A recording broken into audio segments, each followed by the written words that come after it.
What's up, everybody? Welcome to another great episode of Rugby Swag, the show where we talk about all things happening in rugby culture and how we impact it for opportunity. My name is GiftTime and Bailu. We got an amazing show for you today, but first off, hit that intro.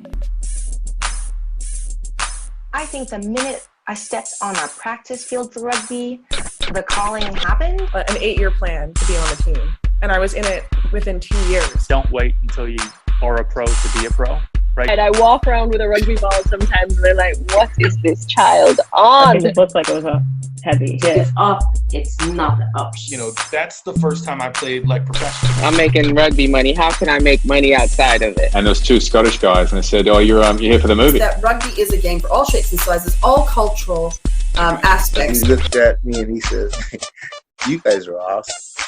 I am so happy to have you guys back. We got a great show for you guys today, talking about Atlanta rebranding. We're talking about the tackle box.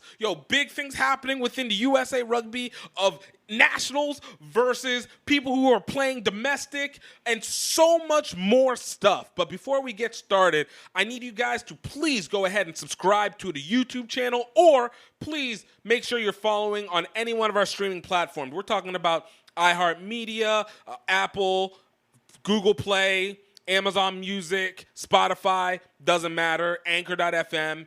We want to make sure that you're following so that you're always able to keep up and know what is going on with anything that's happening, because we got a lot going through. And, of course, if you want to be able to message us or find out about things and update, you can follow us on Twitter at GiftTime Rugby. Follow us on Instagram at Rugby Swag Show.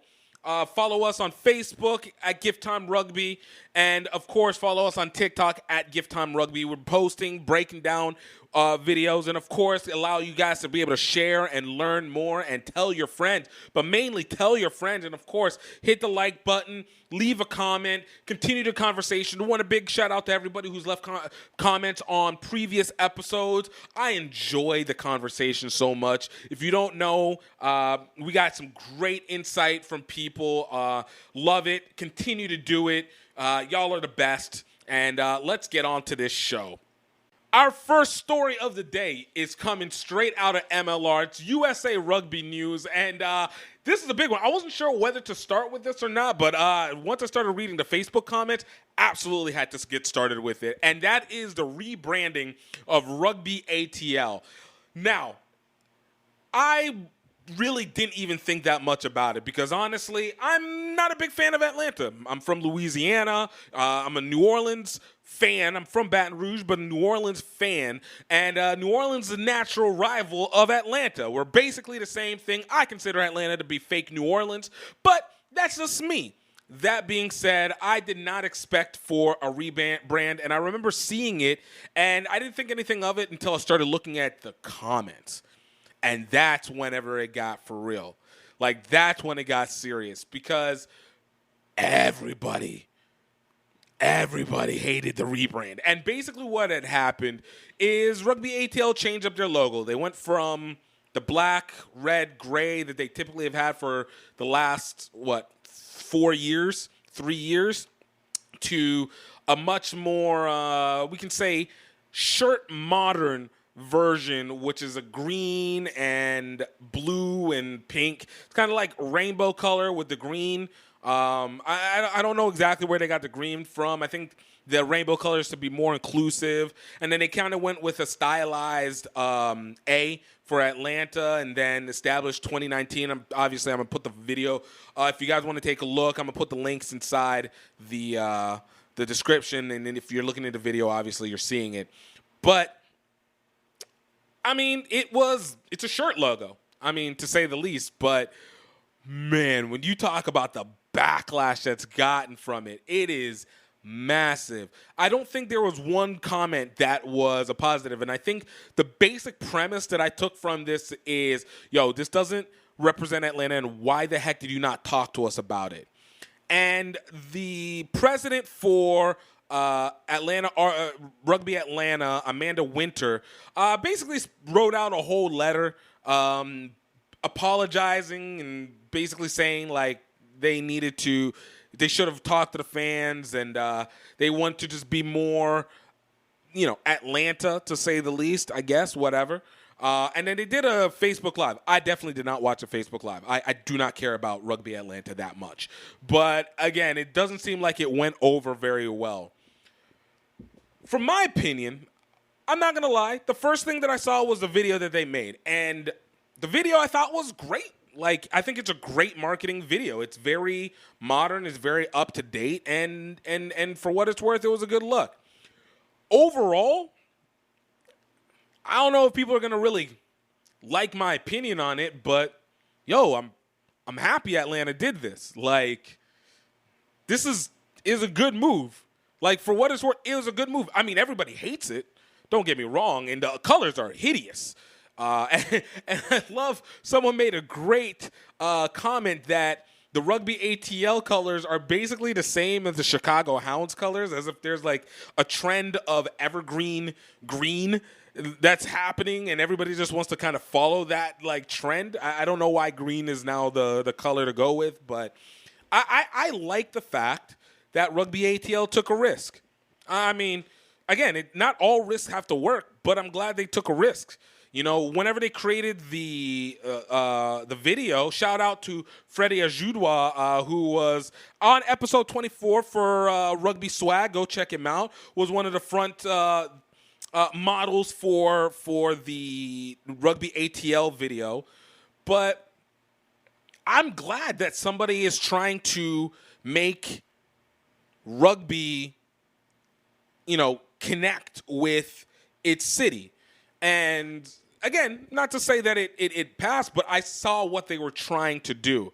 Now, a lot of people within the rugby community who make up the core fans of Rugby Atlanta hated it. Obviously, red and black has been the symbolic color of Atlanta for God knows how long. I mean, the Braves have those colors. Atlanta Falcons have those colors.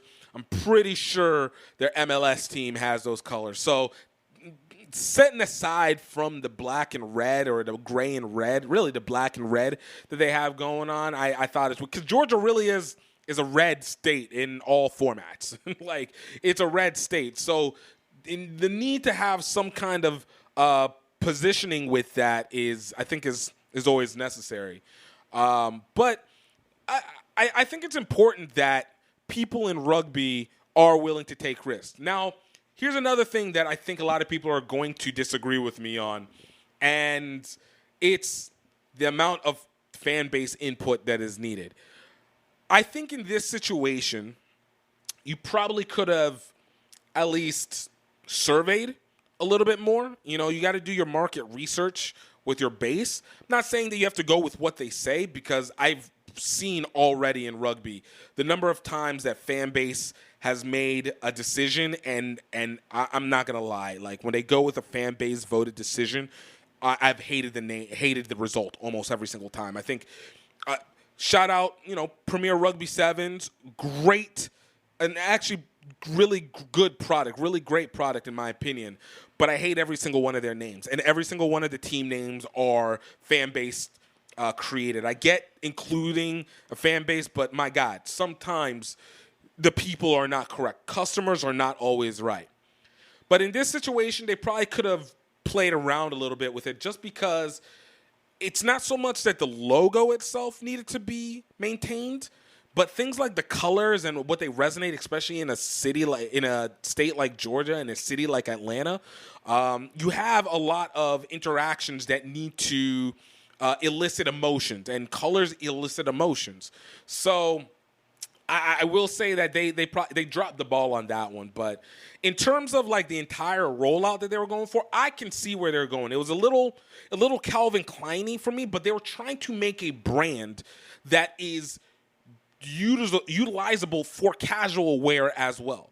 Like, it's clearly they were trying to utilize it for casual wear. And Atlanta, of all places, is a hub of culture in the U.S. right now. It is not the hub of one set of culture. It is an urban hub, a pop hub. It is a media hub, an entertainment hub. Like, it is a center for entertainment. So I get where they're going with it, but this is kind of an example. They might have outthought the room a little bit with it. And I do enjoy Atlanta being embarrassed.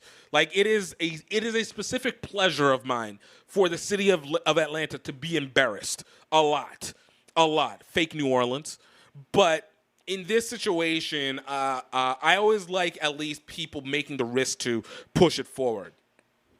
If I was Atlanta, if I'm Rugby Atlanta at this point, you guys have done everything you're supposed to do in terms of your digital. You've tried to. You talk to the people. I would go back, look at this within a year, because the other thing about it is everything that we hate up front typically is because it makes us uncomfortable. And again, I'm not saying that the fan base is wrong. I do think that there is a legitimate issue that comes whenever you have such a heavy backlash. It can ripple effect, but it's a logo. If you play well on the field, you go. I don't think green is the greatest in the world, and they're kind of soft colors in my opinion.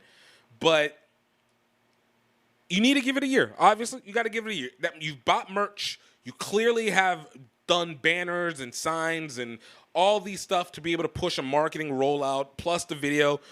Have no doubt that you spent tens of thousands of dollars on this rollout with an intent to try and connect the city into the rest of the rugby community. And I am 100% here for it. This is what I go for it. From the fan base side, wait it out.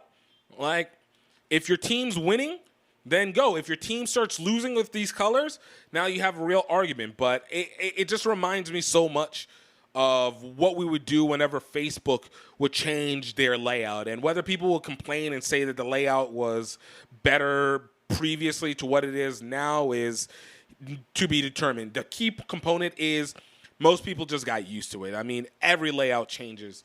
Everything always has to have a change. And when it comes to rugby, you have to be willing to do things that make people uncomfortable. You got to get uncomfortable with it. So, I give credit to Atlanta for Rugby ATL for pulling that off and failing to get the initial reaction. But we're not talking about trying to do things for the short term. You got to look down the line.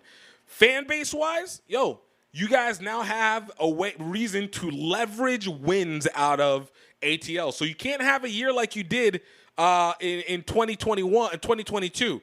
2023, you guys got to get to a championship. That's the only way these colors are going to stick. Like, you got to put it to your good luck charm. So more power to you on that one. All right? More power to you on that one. Go NOLA Gold. More power to you on that one. Oh, man. I love good controversy. What can I say? The HBCU Rugby Classic is right around the corner.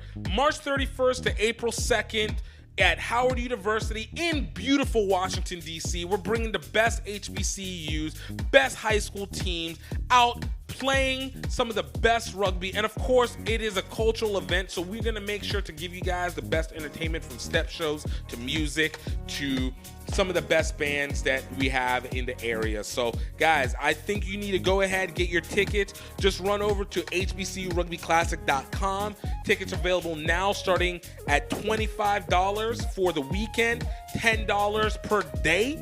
And you guys can get a cacophony of great time and memories going through it. Definitely check us out. Stay tuned, and of course, jump onto our mailing list, hbcurugbyclassic.com/newsletter, and get into the community so you can learn about the players, you can learn about what's going on the day-to-day and what we have updating, any discounts, any prizes that are coming up, and of course, announcements and updates. It's going to be the best. I can't say anything more about this. Morehouse, Prairie View, A&M, Howard University. Let's get it, baby. Let's go. And we want to thank our sponsors, A-Stat, Old Glory DC, Sheehy Auto Stores, Young Glory DC, and Citizen Sports. Thank you so much for supporting HBCUs and HBCU Rugby. For our next story of the day, this one, another one that just rippled the rugby world wild, happening last week. It was the announcement from World Rugby that starting in July of this year, So basically, right before the Rugby World Cup, we're lowering the tackle box. What? Oh my God, no way! What does that mean? So basically what World Rugby is trying to do is basically avoid all the issues that the NFL has had, all right? They said, oh, man, we're starting to get a lot of news about concussions. We're starting to get a lot of people. We got suicides. We're starting to get everything that American football started to have. We need to jump on this fast. And so they made the abrupt decision, which just has to be kind of a quick turnaround, to be honest with you, is that they are now changing the rules globally that the tackle box is going to be moved from at least the middle of the chest, bottom of the chest down to being from the waist down, the stomach down, which is, it's a tough one. That's a tough one. But, once again, this is one of those situations where I kind of understand where both sides are coming from.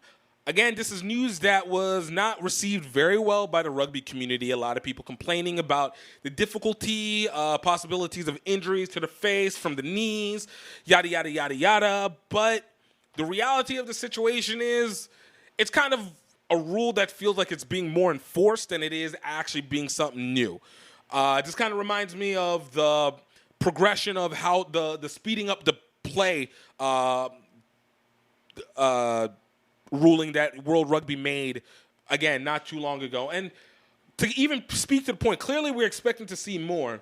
Alan Gilpin, who's the CEO for World Rugby, said, in line with our 6-point plan to make rugby the most progressive sport on player welfare, last year World Rugby opened discussions with unions about lowering the tackle height in the community game around the globe. At those meetings, unions were presented with findings from trials that have been taking place in France and South Africa, as well as initial data from rugby-specific studies using smart mouth guards.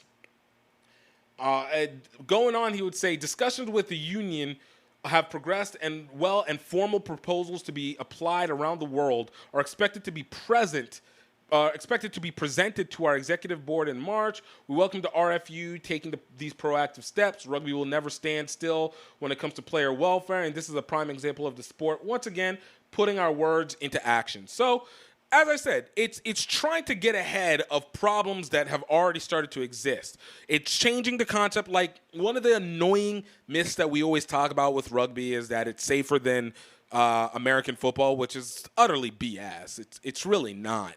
The impacts are about the same. They just get presented differently. But in this, lowering the tackle box from a financial standpoint, I get it. There's not a great rugby players union that exists anywhere. Like, there's not. So anybody who's trying to enforce medical expenses and trying to get people to pay out for post-play injuries, it's almost impossible. And you could say, well, they got free health care and stuff like that. But one, that's dependent on the country. And number two, it's going to be depending on how much of that did they get and how speedy and how well does it come along. Because I've learned time and time again, free healthcare isn't really free healthcare. It's discounted. It's cheaper. It's not as egregious as it might be like in the U.S., but there's still a cost. And especially whenever you want top-end healthcare, it becomes even more costly as things. And when you have bigger injuries, typically need more specialists. And I feel like that's usually where your costs end up going into. So this makes sense from the standpoint of World Rugby trying to get ahead. And again, we've talked about it before. World Rugby is trying to be the ultimate rugby media conglomerate in the world, so they have to do things to make it more advertiser friendly so that they don't feel any backlash because, they suck at making money, so they got to do what they got to do. That being said, the other side of it, as a player, this sucks. I mean, look, we already naturally know that you're supposed to get low. Yes, theoretically, we are supposed to get people by the waist, square up, head on the outside leg, and be able to pull down. unfortunately, life doesn't go that way, all right? Like, when you have some big guys, and I love, there was a video that was out of rugby union player, I think it was in Super Rugby, where dude, it just crashes through like 3 people like it's nothing, and they're low, and he's just getting as low as they are, and all his momentum is going at them. So it's, I think Mike Friday actually tweeted on it. He was like, yeah, probably should go lower, huh? Like, this is one of those things where, yeah, it's funny. It's uncomfortable. It sucks. And I know there's guys who are able to make really big hits right on the chest. Like, attempt to make the wrap, but it's the chest hit. And make their tackles from there. And, you know, it's going to suck for them, especially for bigger guys who need to go down on lower players. My concern of this one is going to be, where are they going to consider the head to be whenever a tackle is made in that box? Because one of the most egregious fouls that I've always found is whenever a defender actually tries to get lower than the attacker, the offensive player, and the offensive player just gets lower than them. And so the defender has no choice but to hit him either high or hit him near the head. And at that point, you're just like, you can't do much. Like, there's momentum, there's your center of gravity, you're trying to maintain position, and you're not trying to hurt the player, you're just trying to make the tackle. And a ref calling that as a yellow card, or even worse, as a red card, when it's not intentional and you try to get low, I think that, one, affects the game. 2, it messes with how defenders want to go in. We see this a little bit in the NFL, where you have a moment of hesitation on exactly how you play on a player with the ball. And while it can make for maybe slightly better offense, it does take away a component of the game. So when you're doing that, I'm hoping that this tackle box rule is loosely enforced, simply on the fact that you need to make sure, one, players have learned how to adjust to it. And when we're talking on a global scale, that's going to be tough. 2, like, also understand that there has to be a little bit of a flexible decision on that, because not all leg players are going to go the same. Like, we're not trying to give advantages to any one set of people. So I don't know. When it comes to this, I'm in the middle. I prefer to know, because I know for me, I'm really good at tackling from the bottom of the chest to the top of the legs, because I don't like, I sucked at ankle tackles. Like, I don't wrap up ankles unless you're just trying to drag somebody, and I'm not waiting for my teammates to do it, especially in rugby whenever people are passing off quickly. Like, I go for the top because I love being able to wrap around the arms and at least working to try and prevent the pass from happening so the tackle would actually be meaningful. But knowing that this plays in, it's a tough one. It's a tough one. But I don't trust World Rugby with it, but I'm hoping that, again, the refs that are going to be enforcing this are going to be lenient to the adjustments that are made. And I'm interested to see how many people are able to take advantage of this during the Rugby World Cup this year, because that's going to be like I said, it's a slight adjustment. It's going to be the enforcing, and I want to see how much they decide to enforce the rules on this going into it. So we'll see. I want to know what your guys' thoughts are on it. Let me know what you think. Talking about fandom making decisions on stuff, Premier Rugby Sevens just announced a brand new team that's going to be taking place in San Jose, California, the Bay Area, I guess, to say the least. And the new name, this is why I don't believe fans need to always have all the decisions or should be consulted on all things. The new name for the Premier Rugby Sevens team is going to be the Golden State Retrievers. Oh my God. I cannot tell you how much I hate this name.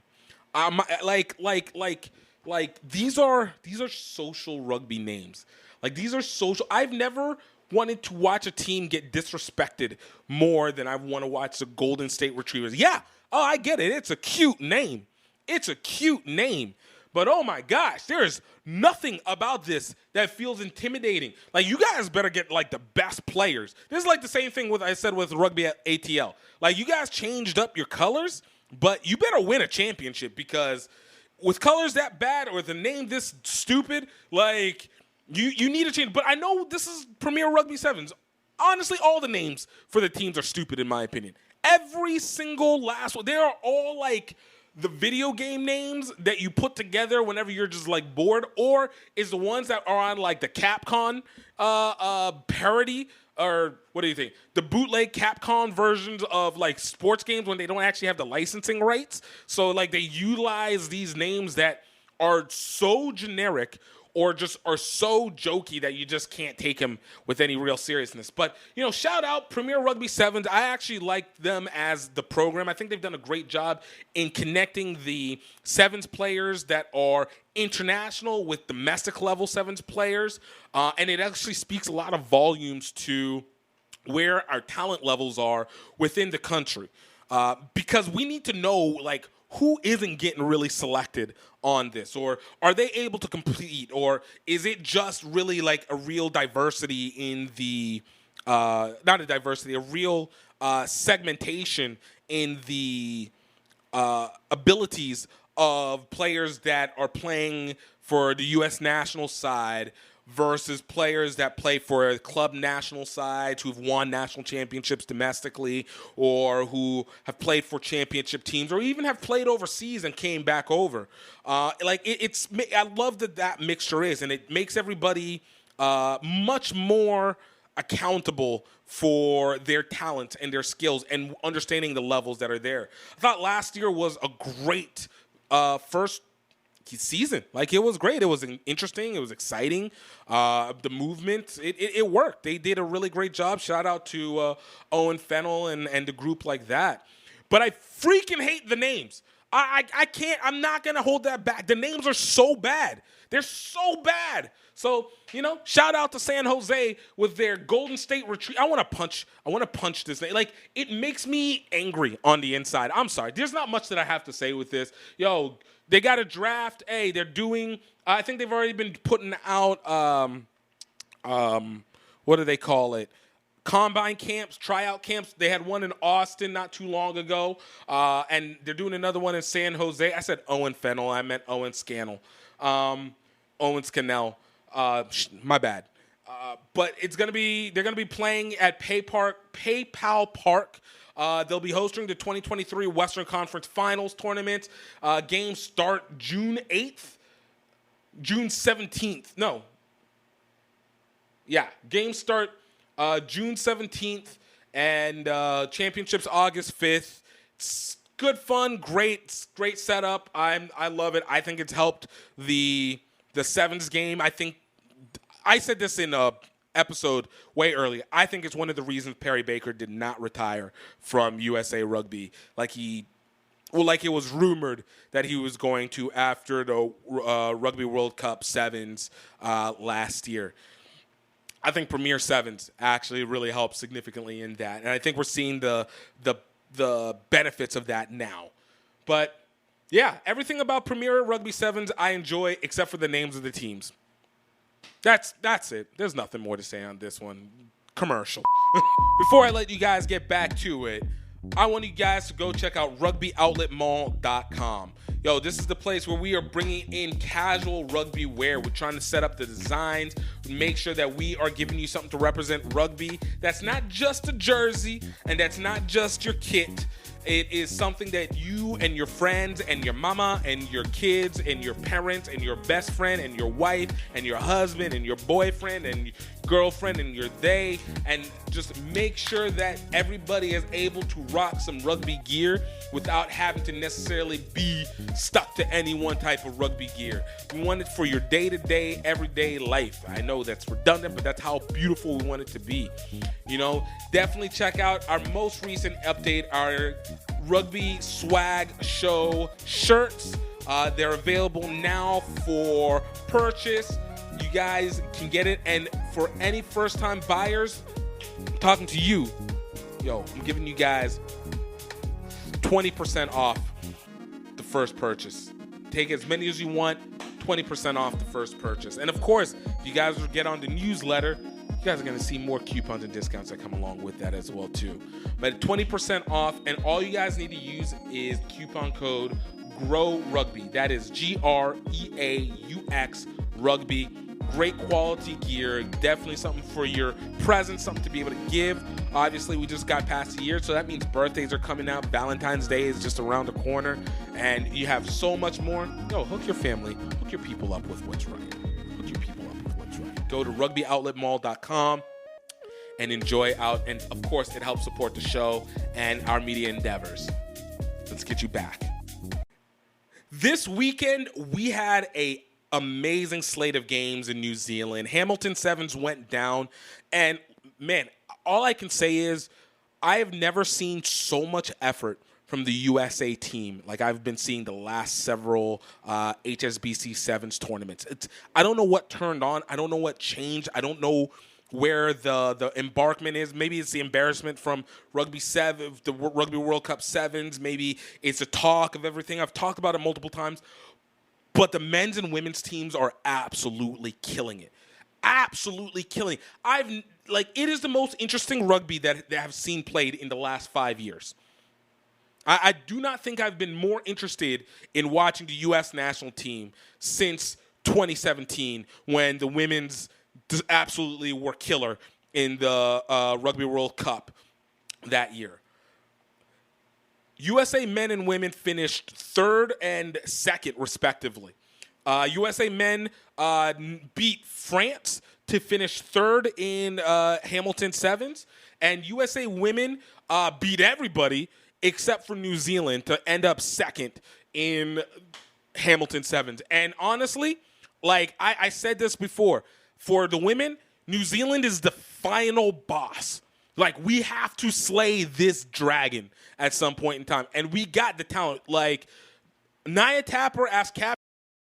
Yo, kudos, by the way. Check her out. I believe that's episode 2 or 3. Check her out for sure. Cheddar Ember. Yo, another one. That's the homie. Absolutely hat-tricking and killing it. It's nice to see her in full performance back on the field again. Samantha, oh my goodness, as a wing, she's just annihilating people. That is a weapon that got really utilized. And what Emily Bidwell has been doing for this sevens and getting everybody, we're masterclassing. Knocking, for the women's side, knocking out Australia was everything. We'd seen it a little bit before, but now we're putting together an Olympic team. This is a team that we've been wanting to see since 2016, right? That we wanted to know that they're going to get us Olympic gold or silver. Amazing.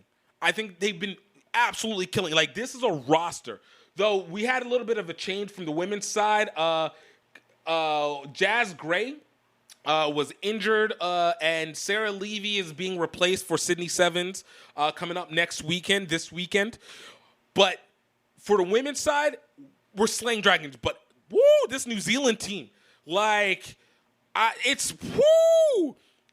know they're tough, but my goodness, do they ever run out? Do they run out of, amazing players? Shout out to Woodman Hirini, because it's she got married and then her strength level just increased. I don't know if you guys saw the play where she straight up palmed a whole Irish woman player's face, but beating people like that, oh my, Michaela Blythe, I don't even understand. How does this tiny freaking island keep generating these dumb, crazy, amazing athletes? And they were just cutting through us like it was Swiss cheese. But it's okay, because look, even Ash Ketchum had to fight the gym boss a couple times, Pokemon reference. And I feel like this is what we're going to do, the same thing for the women's side. And I have all the confidence that we're going to take them out. For the men, man, look, Argentina, I remember seeing it from the Olympics 2020, 2021. But I understand Argentina has gotten a couple young guys, and they're running off of the juice of Messi winning a World Cup for them and just rolling off of it. But the men, we this close to being number one, because I'll be honest, I already know the men can compete with New Zealand. I know the men can compete with Argentina. I've never been less worried about us being able to get consecutive golds like I am now. Us taking out Fiji is a big deal, all right? Us being able to knock out some of these what were big dogs is a big deal. And the vigor from Baker, Devon Stills. Yo, I need USA Rugby to sit back and turn this man into the superstar that he is. What we did with Carlin Isles, well, we didn't do it. Red Bull did it. But what was done with Carlin Isles and what's being done, what was poorly and not fully done with Perry Baker needs to be done with Devon Stills. Like, this guy is an absolute beast of a star on the field.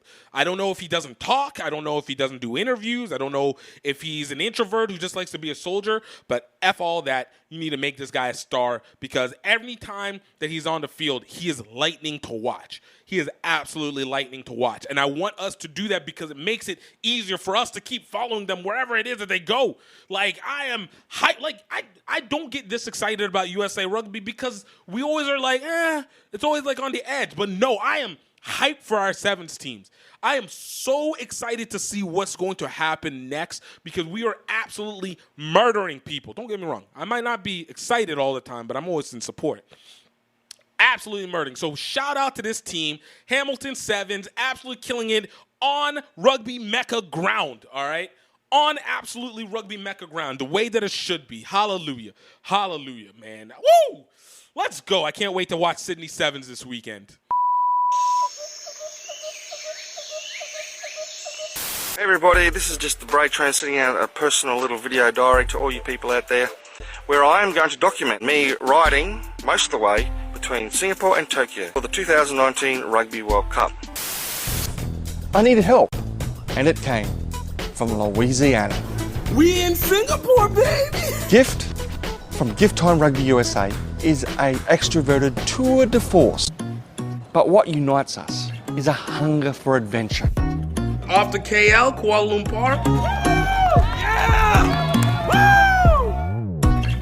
Gift, where are we? We're in Fiji! Morning, Vietnam! Mount Fuji, baby! Our love of Asian rugby culture. 1, 2, 3, center!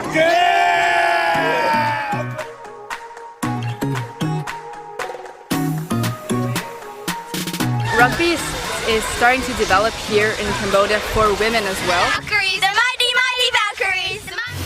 We're out here, we're running out of energy, we're running out of money, and we're feeling isolated. And yet at that critical moment, friends, family, sometimes complete strangers come on board. Before you know it, we're back in the game. Tokyo, here we come! Malaysia, Thailand, Cambodia, Vietnam. Watch the full adventure at crugby.vhx.tv. That's C like SEE rugby.vhx.tv. So this next story, I particularly love. Again, you guys know me. I love me some good controversy. I love me some good clashing. I want some cousins versus cousins battle, right? You know why I say cousins versus cousins? Because we're all family, and we all still love each other, but we're not about to let people one-up us.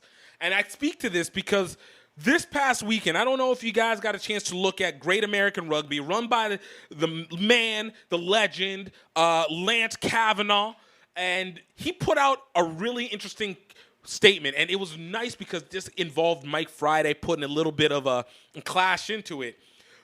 I call this Club Nationals versus Nationals, but he said, yo, I'm putting together a team of the Infinities. It's the Infinities. They're the Infinity Gauntlet off of Thanos, you know, the Avengers, Infinity War, Endgame, Infinities. And he put the best people that have played at the club national levels and had biggest award. We're talking about guys like Corey Jones. We're talking guys like Matthew Corey, DeMonte Noble, Freddie Ajudwa, just guys like that. Just putting them all together and competing them against the USA national team. And when I tell you, like, this guy heated on Instagram, unfortunately, I did not take pictures of it. I'm going to have to ask Lance to see if I can get those photo shots. But my goodness, like this, it got like perfectly personal, but it was like beautifully also like real. So it was like guys who were strong rugby players in the domestic. They've performed at multiple levels and just have not been selected or were not selected for USA Rugby national team for 7s or 15s or whatever like that. And dudes, this got personal. It got personal. You had people like Kayvon Williams and Brett Thompson, Ben Pinkelman, who were like, hey, y'all don't work like us. Y'all don't do what we do. Y'all can't compete. You got other guys who took it personally. And they were just like, hey, yo, you don't know me? Y'all don't know me like that? Like, we be out here working. We're out here working. Like, it was something that I think that should happen. Like, there should be games that is not just the USA Falcons. Like, I get USA Falcons play a lot, and that's always a good one. Like, we've seen it whenever Seattle had the USA side teams, and they basically Seattle, before they were Seattle Seawolves, but Seattle's team was basically like the USA team. And look, in all reality, they absolutely did dominate in a lot of situations. But I think every once in a while you should have like a club nationals all-stars versus the USA national team. 1, it's a great warm-up for the national team. 2, it's a great way to scout for future players. 3, it's another opportunity to be able to kind of see how we are as domestic and make iron sharpen iron. But like it was perfectly the right amount of personal that needed to be done. And I'm glad Lance talked about it from the women's side, though I think it's a little bit more difficult from the women's side because I actually do think that we get some of the best from our women's side on our national team, which is why we're able to dominate so well in so many places.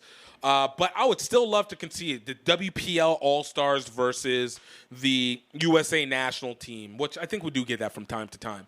Or from the club national side, being able to take on the U.S. national team. Like, we can't get it with the NFL and college just because of the fact that it's such a huge difference in the teams and what they do. But we can get it from the rugby side, and even if it becomes a one-sided game, at least we know, and at least you know more people are a part of it, and not all of it has to be pay to play to be able to go and compete. It's your typical, we're going to go to the field, we're going to do this, and then from there, you provide new information, you bring it back into the rugby space, and you just, you make it better for everybody else, and make sure that the elite get even more elite. The people who are good become great. The people who are all right can become good. And the people who are whatever will stay because it's social rugby and they're not going to put that much work into it like that. But I would love to see this. I would love to freaking host and organize this event to make it happen into like a real freaking regular thing. Like I talk about the Shiver Cup. I still want the Shiver Cup to happen. But I do want the USA All-Stars Conflict Cup. What is it? Now, I'm not going to say it's the Civil War. I don't want to call it the Civil War, but it kind of is. It's USA Civil War Part 2 without the racism, hopefully. I would love to see it, but I was really happy that, one, shout out to Lance. Like, that man is changing games within media, and doing things to promote players in a real way that I think is not done very often or really at all. And creating the right controversies to get all the big players involved. This is something that needs to get funded. It would be a great promotion. It would be an amazing way to be able to raise money even for like the women's side. And it would be a great thing that sponsors could build because it changes what we think about as rugby in terms of where we stand within these spaces. That is all that's needed to be. And so I think it's something that you guys need to take a look at. I wanted to just keep you informed on what's going on, but oh my goodness, I loved it. This was a game changer. Not a game changer. Let me not go crazy, but this was entertaining as I don't know what. This is what I want from my media talking heads. And I guess I need to include myself in that. But is that kind of controversy. Like, let's get the U.S. Civil War going. The U.S. Rugby Civil War? Yeah. The Civil Rugby War? Yeah, we'll work the name out. But I love this. I love this. What do you guys think? I want to know, like, again, I want to know from your guys' position, like, do you think that the club nationals and some of the best that have played in club national that are not part of the USA Rugby national team could be able to compete with our national team? I want to hear from you.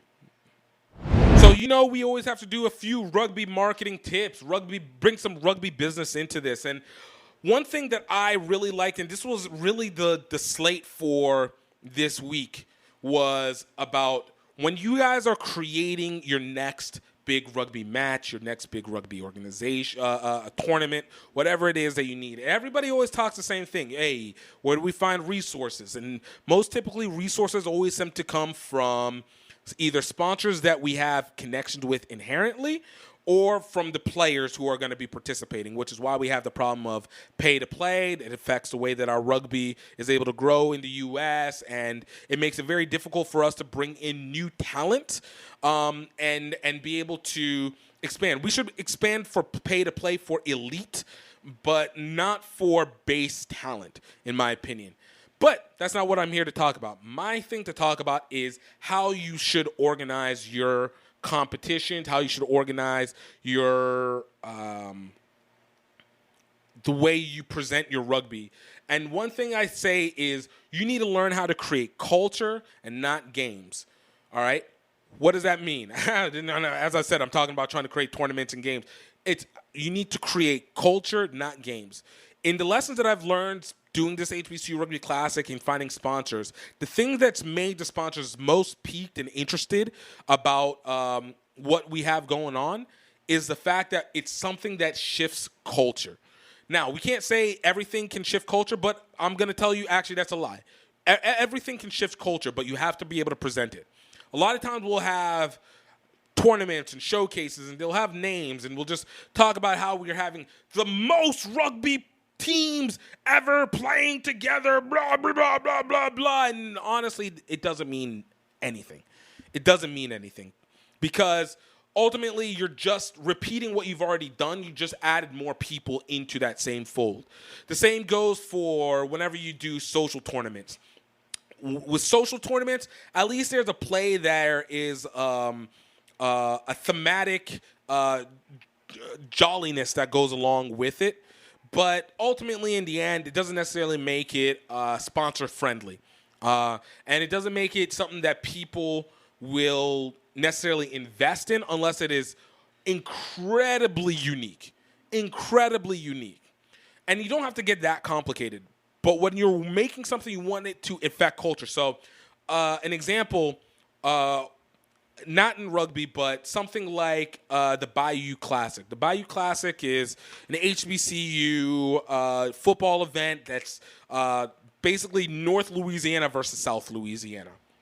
The reason why this has gone on outside of the generational rivalry that occurred between Southern University and Grambling University, the event has grown into being an actual cultural gathering of people. So the game is the top of is the main event. Obviously, it's your header, but it is the bands, it is the meet and greets, it's the parties that go on around it. What they did instead was say, we're going to create an event where we have the highest level of social interaction within the most diverse group of people within our base, and we can bring the most people from outside of necessarily our audience group. Like, it's not just Southern people and Grambling people. You get people that are coming from Alabama, people that are coming from D.C., people that are coming from other countries coming to attend this event because you have layers of cultural you have layers of cultural inclinations that exist where people can insert themselves in and learn and something more than just the game itself. So whenever you're making your tournament, you can continue to go the easy way and say, hey, we're just going to do another tournament. We're going to bring a whole bunch of teams. They're going to play and compete together, and hopefully we raise money for our organization and then go on our way. Or you can actually do some research on your area, learn more about how do you insert elements that change the way that people not just view your club or view rugby, but view the environment as a whole, and how rugby inserts itself into the change of that whole environment. That's how you make your rugby event, your organization, your team, your own self into a cultural hub, and that's a value that people will change. And the rugby enjoyment, the diversity, the growth will come along with it. But if you're simply just going off of the fact that you're trying to create another game, you're trying to be another match, you're trying to just have a bunch of people be able to compete each other and just kind of keep it within the same circle, while there's nothing wrong with that, don't expect to get a whole lot of extended support with it. Like you can't expect it. You can't be a charity case while also not shifting anything. So I want us for this week to remember, create culture, not just a game. This is the Rugby Business. Of course, if you guys want to know more, definitely go check out gifttimemedia.com. I know I still haven't put up the stuff, but they're coming. Go ahead and sign up for the mailing list while you're at it so that you know that the moment that we start pushing them out, it's going to be right there ready for you, and you're going to be able to remember these things. We're out here to be able to grow, develop, and increase the game, but we don't do it by doing the same things all the time. Don't forget, like and subscribe. Yo, I want to talk to you about the company Green Geeks, one of our sponsors for this show. And let me tell you, I am a huge fan of Green Geeks. I built all my website platforms off of Green Geeks. And what is Green Geeks? It's one of the best hosting servers in the world, easily. It's eco-friendly, it's cost-effective, it is consistent, and it just gives you access to everything. A lot of people go to things like Squarespace or Wix to be able to do their hosting, utilize maybe even GoDaddy hosting, but all of them are always limited. I've looked at the pricing of them, and I don't feel like they give you the same flexibility that Green Geeks has actually personally given to me. With Green Geeks, it uses the platform WordPress, which is a standard website development platform. And in this era where we need to absolutely not be reliant solely on social media to be able to hold our information, we know the algorithms change all the time. But it also is important that we have a destination that is our own home to go to. But even with Green Geeks, they not only help you with being able to build up the website, give you a process to get the website. You can make as many emails as you want. You can become far more search engine optimized. And you are able to create things from econ stores to just information to whatever you need to under the WordPress. And you get it almost as a WordPress premium and not just a basic WordPress plan. So you have access to thousands of templates and thousands of plugins to be able to make sure that you have the best website to be able to promote for what you need to do. And the best way that you can get for your first year at $2.95 per month to have all of that. All you need to do is go to our link, greengeeks.com/track/GiftTime, and you will get basically 80% off your first year of hosting on the website, on the server. If you have not been able to create a website or the consistency or be able to develop, maybe even work as other businesses, whether it's an agency, whether it's for other industries, just utilize Green Geeks. They'll help you, and their customer service is bar none. They've helped me so many times in issues that I've had with the website, things that didn't go through. They helped walk me through it perfectly, and I have nothing to complain. Definitely check out greengeeks.com/track/GiftTime or hit the link in the description and start your first steps or your second steps into getting control on your own website and your own information and not being a slave to the tech companies like Facebook and TikTok and Instagram and all that. Own your home. Get it today. And the last thing that I have for you today, our rugby movie review for today is going to be the movie Everybody's Game.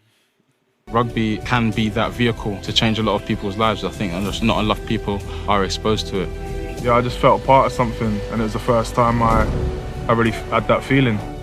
Rugby has a special place in my heart, and it's changed the course of my life. I just feel more people should have that chance. Now, I have to say, with this documentary, this one, the music, by far, is the best music I've seen from any rugby production ever. Any rugby production. I just got to kick it off. I rewatched this documentary simply at minimum because of the music that it had. But Everybody's Game is a 2020 documentary directed and produced by Bath rugby player Ben Obanu, who's also featured within this documentary, talking about basically what it is to be black in rugby. And for me, this movie hit on multiple levels because this is probably one of the first rugby anythings that I've ever been able to watch that involved 3 Nigerians who play rugby, 4 Nigerians who play rugby. And honestly, when you talk about basing that culture of Nigerians into it, like, we seem to have a very, very similar across the board culture in a lot of ways. So it's kind of dope to be able to experience. But this one, I think the best way to be able to summate this whole documentary, this whole movie, is basically rugby. Yo, you got to stop being so conforming. Like, you got to let personalities come through. And I think that, honestly, is one of the realest statements. This documentary focuses around Beno Obanu, Mario Toji, and Bia Alu, who are professional rugby players. Mario Toji, probably the most famous of the bunch, played for England, the British Irish Lions. Beno Obanu, as I said, played for Bath. And Bia Alu plays for Wasp. Great players. What a great set of documentaries, characters to be able to utilize. We also include Ellis Genji, who plays for the Leicester Tigers in England, and he brings another edge to it. And I'm not gonna lie, as an American black person, there's just elements to British black people that I don't fully connect with in a lot of ways. There's similarities that can happen in loose sense, but this was kind of an interesting look from another side of it. One of the parts that really kind of stuck out to me, and this one has nothing so much to do with being black on either side, but was basically the marker of rugby in England, which of all the places that you would think that rugby is widely spread, you would think it'd be England. But just like I learned from No Woman, No Try, in this one, not everybody in England knows that there are professional rugby players. This is a weirdly odd problem to me. Ellis Genji talked about that in his neighborhood growing up. And this dude is not very old. He's mid-20s. So he's well within the time period where rugby has been long professionalized. Premiership has long been in existence. But this guy lived in a neighborhood where they didn't know that there was professional rugby. I would think that rugby, I've known for a long time that rugby is not a top 3 sport in almost any country, sans New Zealand. But for the RFU to not be able to promote well that you got professionally paid rugby players, even from the men's side, is wild to me. On top of that, to know that a lot of these guys started playing rugby when they were 11, 12, 13 years old. And I keep hearing constantly about the fact that people need to start getting rugby whenever they're 5, 6 years old to be able to play. It hits mythos that really started to annoy me in terms of the need of where people start. You can start this game early and still be able to be proficient. Or you can start this game a little later and still be able to be proficient. Or you might not even know about the game and then come in later and be proficient. and do well. And it's being proven within this documentary. And with all these guys, it all kind of played into the factor of like, yo, rugby is great. Like, these are passionate guys about rugby. Ben Obanu made a whole documentary about this, obviously. BALO is a guy who had been playing since he was a kid and happened to go to it and has a deep love for it. He doesn't have a dad. He doesn't have brothers. And so the game became its own surrogate family for him. Mara Toji has seen success. His cousin is Ben Obanu. And so they practiced together, and they had the travels and battled is the wrong word, but they conflicted with what would be traditional Nigerian expectations of kids to be able to play rugby. So these guys are passionate about it, but to constantly get heard, and this is something that is consistent across the rugby world, that you have to fit into a certain mold of rugby, and we need to be breaking out of it, is so hard pressed. Like, Ben Obanu said it perfectly. Like, one of my favorite things he said, the perception of rugby is that it's considered elitist. It's not a racial thing. It's not even a money thing. It's just a perception thing. I'm paraphrasing. But that was the realest statement that could be said, because he was like, yo, rugby doesn't cost any more than soccer, football. He said football, but, I boycott the term football for soccer. Soccer is no more costly than rugby. Rugby is no more costly than soccer. But the perception is that it is an elitist sport. And then Ellis Genji even pushes. He's like, yo, it's a posh sport. My people in my neighborhood were like, yo, this is a posh sport. Why would you go play it? Until he started playing it and doing well. And he's like, yo, I know posh people in the sport, but they're not necessarily bad. It's just you got to allow personality. They even had an example. Another person, Anthony Watson, who plays for Bath in England, talks about how Genji was talking after a Six Nations match and was drinking a beer and was just talking to the reporter like he would talk to anybody else. And he got lambasted for it. Now, I think part of that is England. But it's like you need to stick to a format. And they're basically like, no, you don't need to be this specific kind of person because it makes cultural blocks, which has been a ripple effect in rugby constantly. So I love that it was being presented, and it really wasn't a black-white thing. It's just using black culture, black British culture as the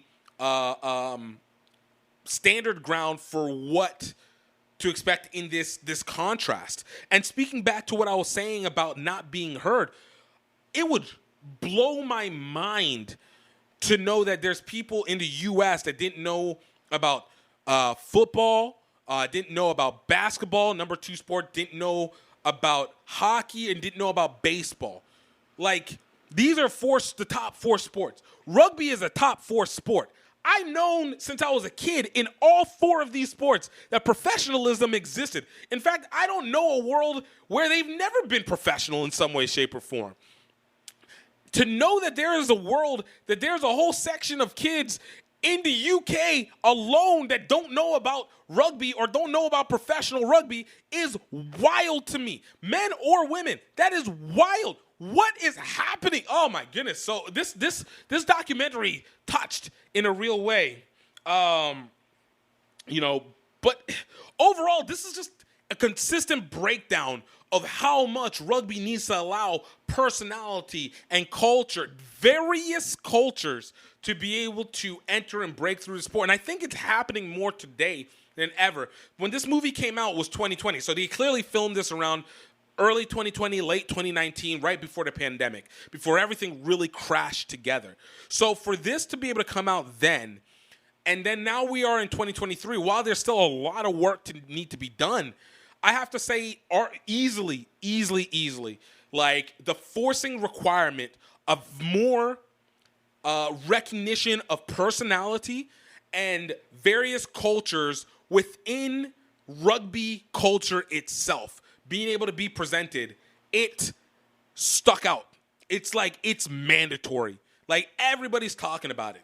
One thing that I disagree with that I think BALO said was that the UK should be the leader for diversity and cultural variation within rugby. And I was like, oh, heck no. That should be the US day in, day out. Like, we not be the greatest in international rugby yet, but I'll be damned if we're not going to win the culture game of rugby. Of all the places, going to win the game. But, I mean, that's neither here nor there. You know, I just like to have my little rivalries, you know, against UK and Canada and the city of Atlanta. Just my rivalries there. This is what feeds my competitive edge on and off the field. But overall, I genuinely love this documentary. Benno Obanu has a real second career as a director, at least for documentaries, and I hope that he makes more stuff. I would love to be able to work with him on producing some stuff and making something happen. Definitely going to get an interview with him and all these cats, like Genji for sure. I definitely want BLO. Maro Toji is a little harder to get, but I'm going to get there one of these days soon. But Benno Obanu, definitely want to be able to talk to. It was very relaxed. It was very down to earth. Like, again, the music was absolutely dope. I give this documentary actually a 7.5, 7.8 out of 10 for this one. The music alone just took it over the top. The only reason I don't give them 8 and 9s and 10s, I don't think they gave me that much information that was new. I don't feel like I learned significantly more about the vulnerabilities of the players, but I think I learned a lot about them to be able to guide the story. So definitely above average. But I genuinely recommend this documentary to people. You can find this documentary on Amazon Prime. It's very short, 53 minutes. Until next time, I hope you guys enjoyed this review of Everybody's Game. And y'all, I want to thank y'all so much for taking the time to listen to this. We really appreciate you. I really appreciate everybody who comments and talks and builds up on it. And please continue to share this with friends and family. We have some great interviews in the past with Cheta Emba. We have it with Mark Diaz. We have Michael Toussaint with Prairie View A&M. We have Blaine Scully of USA Rugby. Some great names, great people, great conversations to be had. Farrah Douglas from Mount St. Mary's Rugby. That should be done. But you guys continue to be support, continue to grow the game. But most importantly, I hope that you're happy. I hope that you're healthy. And of course, please never forget that you are highly favored. Until next time, cheers. Tomorrow, the sun will come out tomorrow. Stop shouting back.